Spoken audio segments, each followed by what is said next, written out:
আমি নরমালি এইভাবে ইন্ট্রো করি না, কিন্তু আমি এখন ঝুলছি একটা গুহার 100 ফুট নিচে, যেটা মাটির নিচে 5 কিলোমিটার জুড়ে বিস্তৃত আছে।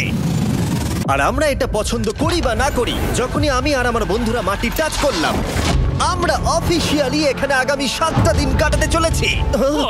বাবারে, এটা আমার জীবনে করা সবথেকে ভয়ঙ্কর জিনিস। প্রথমত, আমাদের এখন এখান থেকে অনেকটা দূরে যেতে হবে। কেন? যদি ঝড় বৃষ্টি হয় তাহলে এই পুরো জায়গাটা জলে ভরে যেতে পারে, আর সমুদ্রের মতো ঢেউ এসে সবাইকে ভাসিয়ে নিয়ে যেতে পারে। সেই জন্য আমাদের আরো ভিতরে যেতে হবে একটা বেস ক্যাম্প বানানোর জন্য। ভাই এটা পুরো পাগলাম। এটা একটা অন্য জগৎ মনে হচ্ছে। এই কেভ এন্ট্রান্সটা হয়তো দেখতে সুন্দর, কিন্তু দেখে যা মনে হচ্ছে আসলে তা নয়। আর আমরা হয়তো জানি না যে আগামী 7টা দিন আমাদের জীবনের সব থেকে কঠিন সময় হতে চলেছে। সব থেকে বাজে ডিসিশন। ঠিক আছে, আর কিছুক্ষণের মধ্যেই অন্ধকার হতে চলেছে। ক্যাম্প না করলে আমরা বিপদে পড়বো। আমরা কোথায় যাচ্ছি সেটা কি বলবে? আমাদের ক্যাম্প সেটআপের জন্য একটা ফ্ল্যাট গ্রাউন্ড খুঁজতেই হবে। কেভের ভেতরে ঢোকার পরে আমরা এমন একটা জায়গা খুঁজে পেলাম যেটা অনেকটা উঁচুতে থাকায় আমরা জল থেকে সুরক্ষিত থাকতে পারবো। তার মানে এটা ক্যাম্পের জন্য পারফেক্ট। পারফেক্টটা একটু বেশি হয়ে গেল। মোটামুটি বলা যেতে পারে। ঠিক আছে, ক্যাম্পের জন্য মোটামুটি। প্রথম দিনের বাকিটা আমরা কাটিয়ে দিলাম আমাদের জিনিসপত্র আনতে। প্রত্যেকটা ব্যাগের ওজন প্রায় 80 পাউন্ড। আর যেমনটা তোমরা ফুটেজে দেখছো, আমরা এটা করতে 4 ঘন্টা লাগিয়ে দিলাম। এখান থেকে যাওয়া খুব কঠিন। তারপরে আমরা সবাই বেস ক্যাম্পে ফিরে গেলাম। ঠিক আছে, আমরা এখানে লাইট লাগিয়ে দিলাম। আমাদের সব জিনিসপত্র হোম বেসে চলে এসেছে। একটু ক্যামেরাটা ওদিকে দেখাবে? ওদিকটা কিন্তু ভয়ানক অন্ধকার, আর সবসময় এরকমই থাকবে। তাই আমরা ক্যাম্পিং গ্রাউন্ডের জন্য খুব বেশি কিছু করতে পারলাম না। কটা ফুটো করে দড়ি টাঙিয়ে দিলাম। এটা ধরো আর ওঠো দেখি। মনে হচ্ছে আমাদের হ্যামকগুলো ভালোই সাপোর্ট পাবে। আর তারপরে আমাদের সার্ভাইভাল গাইড জোয়ের সাহায্যে আমরা হ্যামক টাঙালাম। এই সরু দড়িটা আমার হ্যামকটাকে ধরে রাখবে। হ্যাঁ, ডিনার খেয়ে আমরা প্রথম রাত্রি ঠান্ডার জন্য তৈরি হলাম। আমি মিথ্যে কথা বলবো না, আমি যতটা ভেবেছিলাম তার থেকে এই হ্যামকটা অনেক বেশি কমফোর্টেবল। এই Oh God, আমি তো আমার চমকেই হাতটা তো গেছিলাম। বড় কেন ভাই? এই কেভটা 2.5 কিলোমিটার ডিপ, আর আমরা এখন এন্ট্রান্সের কাছেই ক্যাম্পিং করছি। কাল আমরা অনেক কিছু এক্সপ্লোর করব। তোমরা কেমন ঘুমালে? ভয়ঙ্কর। ঘুমই হয়নি। এটা সত্যি একটা অস্বস্তিকর পরিবেশ। কেভের উপর থেকে অনবরত আমাদের উপরে জল পড়েই যাচ্ছিল, তাই উপরে একটা প্লাস্টিক চাপালাম, কিন্তু তাও আমাদের হ্যামকের উপরে জল পড়েই যাচ্ছিল। একটা আইডিয়া আছে, চলো শেল্টারগুলোকে ভালোভাবে তৈরি করি। আমার মনে হয় এই প্লাস্টিকগুলোকে জুড়ে দিলে আর জল পড়বে না। বাহ, তুমি তো জিনিয়াস। আমি শুধু একজন ইউটিউবারই নয়, ঠিক আছে? আমার হ্যামকটা এটার উপরে ঝুলছিল। মানে দেখো, আমি আরেকটু হলে হ্যামক থেকে নেমে পড়ে যেতাম। আর আমরা সেই সময় এটা বুঝতেই পারিনি যে এই গর্তটা প্রায় 40 ফুট গভীর। তাই যখন আমি আর শন প্লাস্টিকগুলোকে জুড়ছিলাম, তখন ম্যাক আর কার্ল এই গর্তটা কতটা ভয়ঙ্কর সেটা দেখতে গেল। আমার হ্যামকটা দেখতে পাচ্ছো? ওখানে আমি ঘুমোচ্ছিলাম। এদিকটা দেখো। আর যেহেতু এই কেভে সব একই রকম দেখতে, তাই আমাদেরকে ফলো করা অনেকটাই কঠিন ছিল। এই ম্যাপে তোমরা আমাদের হোম বেস দেখতে পারবে, আর দেখতে পারবে ওরা ওখান থেকে কত দূর হ্যাঁ, যাচ্ছে। এটা তো খুবই ভয়ঙ্কর। ভাই এটা পাগলামো। আর যখন ছেলেরা র্যান্ডমলি এক্সপ্লোর করছিল, তখন আমি আর শন ক্যাম্পে কাজ করছিলাম। এই স্লিপিং ব্যাগটা এখানে কেন পড়ে? কারণ এটার থেকে পিয়ের গন্ধ বেরোচ্ছে। ইয়া, এটার থেকে শেখা উচিত স্লিপিং ব্যাগ ভাড়া নিতে নেই।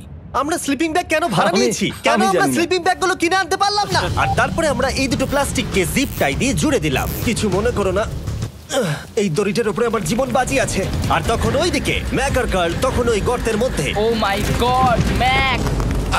আর শেষ পর্যন্ত ওরা একদম নিচে পৌঁছে গেল। এই, আমি তো ভাবলাম সবাই ক্যাম্প নিয়ে কাজ করবে। আমরা শুধু দেখাচ্ছিলাম জায়গাটা কতটা ভয়ঙ্কর। না পড়লেই হবে, তোমাদের স্কিল নেই। আচ্ছা ঠিক আছে। আর যদিও ওদের এবার ফিরে আসা উচিত ছিল, কিন্তু কাল আর ম্যাক এটা কতটা গভীর সেটা দেখানোর চেষ্টা করলো। ভাই এটা দেখতে দারুণ লাগছে। তুমি কি নদীটাকে পার করতে পারবে? কিন্তু ওরা এটা জানে না যে এই রিভারটা এই কেভের গোটাটাই জুড়ে আছে। তার মানে এর মধ্যেও আমাদের কিছুটা সময় কাটাতে হতেই পারে। ওই তো ওরা এসে গেছে। এসো। তোমরা রান্না করে রেখেছো তো? হ্যাঁ, রান্না করেছি। ঠিক বলেছ। একটা নতুন বাড়ি, ঠিক বলেছি তো? একদম। এখন আমাদের একটা ছাদ আছে। আর এটা তো দারুণ। জিমি রান্না বেশ ভালোই আর করেছে। আমরা আমাদের ফায়ার পিটটাকে এই সুন্দর জায়গাটাতে নিয়ে এসেছি। জায়গাটা কেমন? বেশ গরম। আরামদায়ক। এই পাথরগুলো গরমটাকে ধরে রাখবে এবং ওপর থেকে যে পি পড়ছে সেগুলোকে আটকে দেবে। ওটা পি নয়। তাহলে ওটাকে কি বলবো? যদি জানি না, হয়তো বৃষ্টির জল হবে। না, এটা বৃষ্টি নয়, পাথর মানে ইয়ে তুমি করছে। এই একটু উপরে দেখাও। তুমি মেঘ দেখতে পাচ্ছো? পাথর দেখা যাচ্ছে। এটা বৃষ্টি নয়, রক পি। Rock P. ঠিক আছে, রক পি। ঠিক আছে, এটা রক পি। আর একটা শুকনো রাত ঘুমিয়ে কাটাবার পরে আমরা ঠিক করলাম জো আমাদের সার্ভাইভাল এক্সপার্ট, তাকে নিয়ে আমরা কেভের শেষ প্রান্ত অব্দি যাব। Cave, cave! Cave, cave, cave!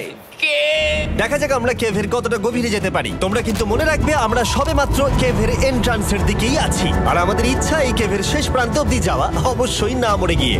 O my god, এটা তো খুবই স্টিফ। আরে এটা তো সবে শুরু। আমরা কেভের আরো গভীরে এসেছি। তোমরা সবাই সাবধানে আসবে। এটা খুবই ছোট জায়গা, আমার মনে হয় না এখান থেকে আমি যেতে পারবো। কেভ এক্সপ্লোরের ইন্টারেস্টিং জিনিসটা হলো যা হোক করে আমাদের এই ছোট্ট ফাঁকগুলোর মধ্য দিয়ে এগিয়ে যেতে হবে, ও মাই গড, খুব ছোট জায়গা। আর তারপরেই খুব বড় একটা জায়গা আসবে, সেটা এতটাই বড় যে কিছু না দেখতে পাওয়ার জন্য এটা করতে হলো। ও মাই গড! এবার আমি সব দেখতে পাচ্ছি, এটা দুর্দান্ত। এটার তো অনেক আলো। ভাই জায়গাটা কতটা সুন্দর দেখো। বাপরে কি আলো, আমি তো তাকাতেই পারছি না। আমি তো অন্ধ হয়ে যাব মনে হচ্ছে। এ বাবা, এটা কি হলো? আমরা বোধহয় ঠিক মতো এটাকে ব্যবহার করতে জানতামই না। চলো এগিয়ে যাই। আর তাই আমরা এগোতে থাকলাম। এই যে এই জায়গাগুলো, এগুলো খুব ভালো ধরার এখানে? জায়গা। এগুলো ধরে এখান থেকে পা ঘুরিয়ে চলে আসতে পারবে। এইভাবে কি? একদম পারফেক্ট। জো সব থেকে ভালো কেভ গাইড। এভাবে কেউ গাইড করতে পারবে না। ঠিক আছে, এইবার ব্যাপারটা ইন্টারেস্টিং হবে। কি? এটা কি? এখান থেকে আমাদের ওয়েট শুট পরে সাঁতার কেটে যেতে হবে। গতকাল ম্যাক আর কার্ল এটা নিয়ে মজা করছিল, কিন্তু এই কেভে আমাদের পরের অ্যাডভেঞ্চারটা ছিল একটা প্রায় জমে যাওয়া নদীর মধ্যে। ও মাই গড, এটা তো পাগলামি! তার মানে আমাদের ওয়েট শুট পড়তেই হবে যাতে আমাদের হাইপোথার্মিয়া না হয়। আমরা এটা কেন করছি? এই এক্সপেরিয়েন্সটা তো জীবনে একবারই হবে। কি? এটা করলে হয়তো আর নাও বেঁচে থাকতে পারি। আমাদের এই কেভের শেষে পৌঁছতে হলে আমাদের এই নদীর মধ্য দিয়ে, এই ছোট্ট ফাঁকগুলোর মধ্য দিয়ে সাবধানে ধীরে ধীরে এগিয়ে যেতে হবে। আস্তে আস্তে নামো, স্রোতের কারণে পা পেছনে টানতে পারে। ঠিক আছে, আমি তাহলে নামছি। তুমি ওই দেয়ালগুলো ধরে ধরে এগোতে থাকো আস্তে এটা তো আস্তে। খুব ঠান্ডা। তুমি পারবে জিমি। জানি না এখানে ঢুকতে পারবো কিনা। জিমি, এবার তুমি জল থেকে উঠে দাঁড়িয়ে পড়ো। Oh my God! এটা সত্যি একটা পাগলামি। এখানে কি ঠান্ডা! যখন তোমরা খুব ঠান্ডা জলের মধ্যে থাকবে তখন একটা পাথরকে ধরে এগিয়ে চলা খুব কঠিন হবে। Oh my God! এটা সত্যি পাগলামি।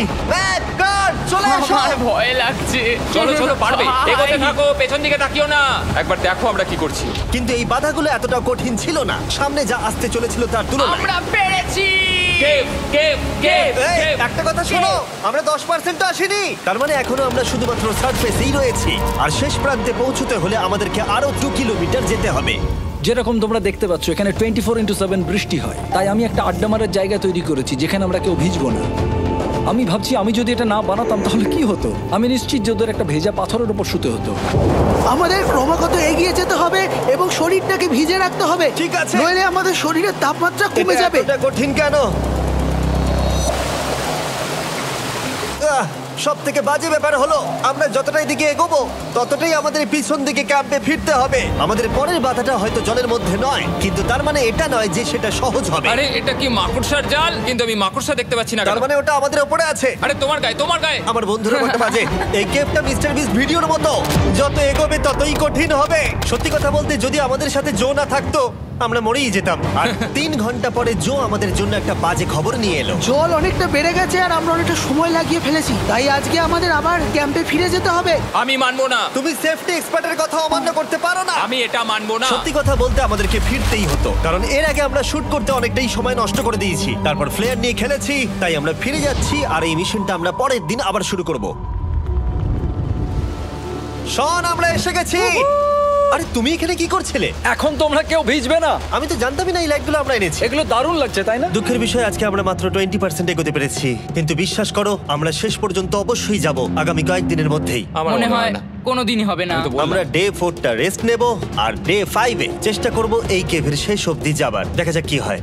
ডে 3-তে মজা হলো, কালকে আবার দেখা হচ্ছে।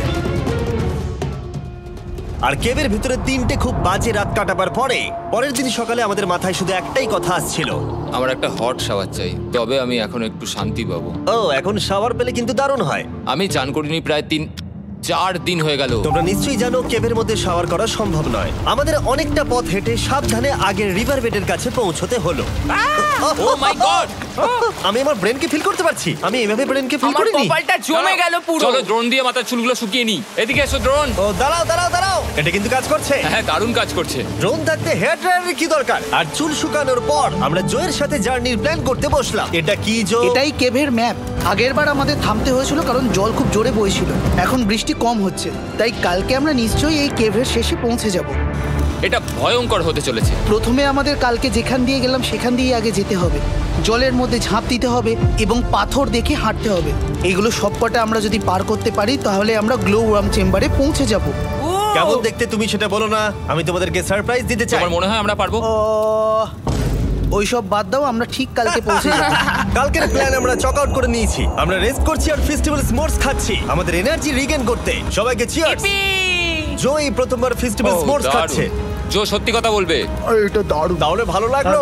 দারুণ লেগেছে। আমরা এই চকলেটটা আগে কেন বের করিনি? এটা এমনি চকলেটের থেকে 10 গুণ ভালো খেতে। সত্যি কথা বলতে তোমরা যদি ফেস্টিভ্যালের সাথে স্মোর্টস ট্রাই না করে থাকো তাহলে তোমরা মিস করছো। কালকে আমরা পুরো কেভটা এক্সপ্লোর করব, দেখা হচ্ছে। তাই আমরা ভালো করে ঘুমানোর চেষ্টা করলাম আর কালকের প্রিপারেশন নিলাম কেভের শেষে যাওয়ার জন্য। আমরা আমাদের জীবনের সবথেকে ডেঞ্জারাস জার্নি করতে চলেছি। ডে 3 এর অভিজ্ঞতা মাথায় রেখে আমরা কম শুট করেছি যাতে আমরা সামনের দিকে তাড়াতাড়ি এগোতে পারি। জলটা খুব ঠান্ডা। হ্যাঁ, আগের দিনের মতোই, খুব ভালো। এই তো আর যাতে আমরা সবাই বেঁচে ফিরতে পারি তাই জো ছাড়াও আরেকজন সার্ভাইভাল এক্সপার্টকে আমরা নিয়ে এসেছিলাম। এখানেই আমরা ডে 3 তে আটকে গেছিলাম। এখন আমরা কি করব? এবারে আমরা অনেক তাড়াতাড়ি এসেছি। আমাদের পিছনে ঘন অন্ধকার। কোথায় যাব? এই রাস্তাটা অনেক সরু এবং হ্যাঁ। স্রোত প্রচুর বেশি, তাই আমরা দেয়ালগুলো ধরে ধরে আস্তে আস্তে এগোবো। এই যে এইভাবে। ও হ্যাঁ, God! এই রকটায় জাম্প করো। কয়েকটা ভালো পাথর আছে যেগুলোকে তুমি ধরে এগোতে পারবে। আরে এখানটা তো অনেক অন্ধকার। আমি আর পা পাচ্ছি না, আমি এখন মাটিতে আর পাই পাচ্ছি না। যেহেতু আমরা মাটিতে পা পাচ্ছিলাম না তার মানে যদি আমরা পাথর ছেড়ে দিই তাহলে এই জলের স্রোত আমাদেরকে ভাসিয়ে নিয়ে যেতে পারে। জো আমরা কি করব? আমি এটা ধরে এসেছি, তুমি এটা ঠিক আছে, ধরো। আমি তো দেখতেও পাচ্ছি না কোথায় যাচ্ছি। জো স্রোত আমাকে ভাসিয়ে নিয়ে চলে যাচ্ছে। আমি তুমি করবো কি করে? পারবে, পারবে। শুধু মুখটা এখান থেকে ঢুকিয়ে দাও, আমি হেল্প করছি। এখানে আমি ঢুকবো? হ্যাঁ, এই গর্তের মধ্যে। এই তো, খুব ভালো। এটা আমার জীবনের সবথেকে বিপজ্জনক অ্যাডভেঞ্চার। আমরা এখন কেভের অনেক গভীরে চলে এসেছি আর এবার আমাদের সামনে প্রথম বড় বাধা। এখানে জলের একটা ঘূর্ণাবর্ত আছে, যদি তুমি এর মধ্যে পড়ে যাও তাহলে তোমাকে একদম নিচে নিয়ে চলে যাবে। মানে আমরা পড়ে গেলে মরে যেতে পারি। হ্যাঁ, মানে আমরা মৃত্যুর সাথে খেলা করছি। এটা এতটা বিপজ্জনক হতে পারে আমি সত্যিই ভাবিনি। খুব ভালো। এই তো, তাহলে কি আমার পা এখানে হ্যাঁ, রাখবো? রাখো রাখো। ঠিক আছে, এই তো আমি পেরেছি। এটা আমার ভাবনার থেকেও বেশি কঠিন ছিল। এই নদীটা কতটা শক্তিশালী এই গোটা কেভটাকে তৈরি করেছে। কিন্তু মজার ব্যাপার হলো আমরা পাথরের মতো শক্তিশালী নই। আমি শুধুমাত্র মানুষের মতোই শক্তিশালী। সৌভাগ্যবশত কাল এই অ্যাডভেঞ্চারে লিড করেনি, তার বদলে আমরা একজন অ্যাভেঞ্জার জোকে পেয়েছি। ও কতটা এক্সপার্ট তার প্রমাণ হিসেবে বলতে পারি। সে লিটারালি কতটা ওপর থেকে আমাদেরকে নদীতে ঝাঁপ দিয়ে দেখালো। ও মাই গড, এটা পাগলামি। কে বললো এটা পাগলামি? এটা তো আমার কাছে খুবই সহজ। আমি এটা করব। তুমি কোনোভাবেই এটা করতে পারবে না। আরে কি বলছোটা কি তুমি? আমি এক্ষুনি করতে চাই। চলো যাচ্ছি Joe. God speed back. Jimmy আমার সাথে যা যা করেছে তার কাছে এটা তো কিছুই নয়। 3, 2, 1।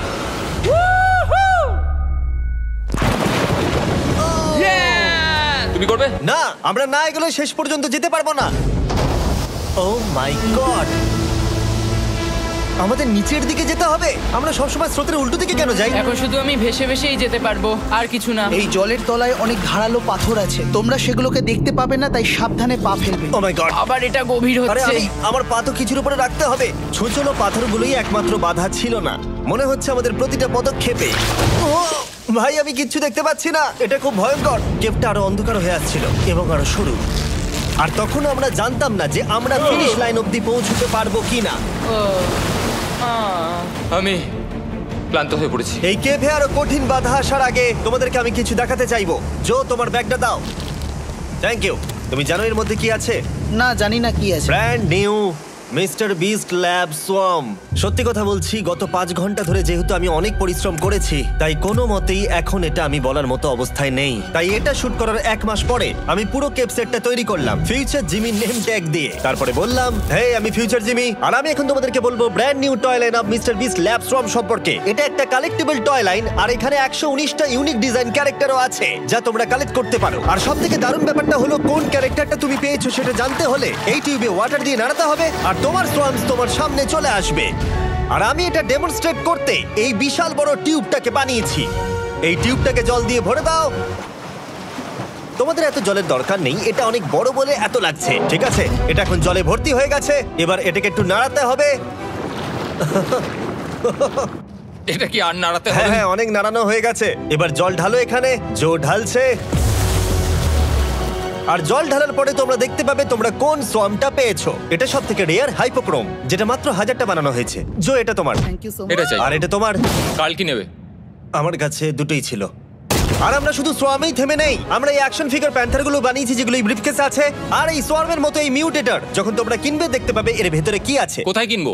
ভালো হয়েছে জিজ্ঞাসা করলে। মিস্টার বিস্ট ল্যাব টয়েস এখন তোমরা পৃথিবীর সব জায়গায় পেয়ে যাবে। এগুলো সব বেরিয়ে গেছে, তোমরা গিয়ে কিনে নাও। আর কেবের মধ্যে অনেক সমস্যা পেরোনোর পরে আমরা ফাইনালি পৌঁছে গেলাম গ্লো ওয়ার্ম চেম্বারে।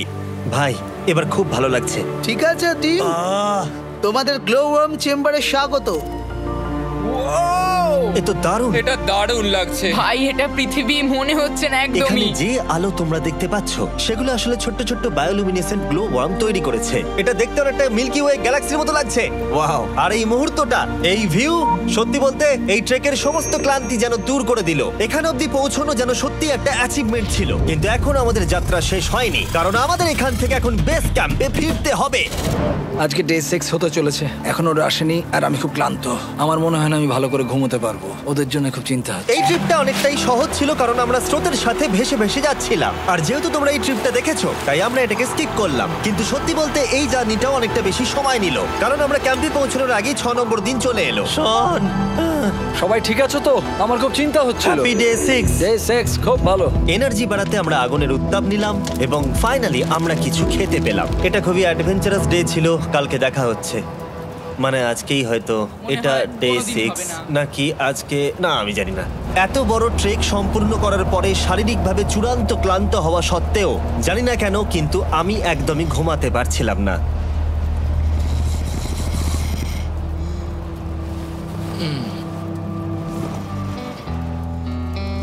আমি 7 দিন সলিটারি কনফাইনমেন্টে কাটিয়েছি, কবরে কাটিয়েছি, 7 দিন রাফটে থেকেছি। কিন্তু সত্যি কথা বলতে এটা সবার থেকে বেশি কঠিন ছিল, কারণ সব সময় ভিজে, ঠান্ডা, প্রত্যেক মুহূর্তে এই পাথরগুলো শরীরে ব্যথা দিচ্ছে। বেশিরভাগ সময়টাই এই কেভটা দুঃস্বপ্নের মতো ছিল। কিন্তু তোমার আর আমার মধ্যে জিমি! ইয়ো! গার্ড, আমাকে দেখতে পাচ্ছো? এটা পৃথিবীর সবথেকে উজ্জ্বল টর্চ। মজার মুহূর্ত অনেক ছিল। মাটির নিচে 300 ফুট গভীরে অভিযান চালানো থেকে আমাদের সবাই মিলে হ্যামক নিয়ে হাসাহাসি করা সবকিছুই অভিযানের অংশ ছিল। যেহেতু আমাদের সঙ্গ দারুণ, চলো তিমির মতো আওয়াজ করো। তাই এই ভিজে, ঠান্ডা, পাথুরে অদ্ভুত কেভের ট্রিপটা বদলে গেল আমাদের জীবনের সবথেকে সুন্দর মুহূর্তে।